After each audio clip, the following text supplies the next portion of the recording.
Господине Груевски, ви донесоа мерка за одземање на пасошот. Дали можеби сте планирале да бегате надвор од државата? Знаете што? Се од година и пол објавува дека ќе добиеме обвиненија. За Титаник го зборат обвинението година и пол.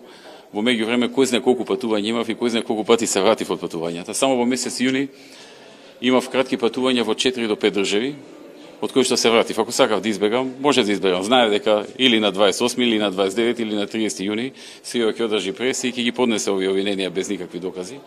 Така што ниту ми паднало на памет да бегам, ниту ништо. Се работи за политичка хајка против мене лично, против моите соработници и против партијата. Значи се работи за политички атак на ВМРО ДПМН, да не деградира, да не омаловажат, да не стават во нерамноправна положба.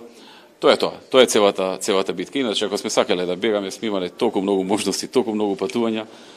Повторувам уште еднаш, во време кога знаевме дека ќе има обвиненија, бевме и само во последниот месец, во месец јуни бев во 4 до 5 држави на кратки патувања и се вратив.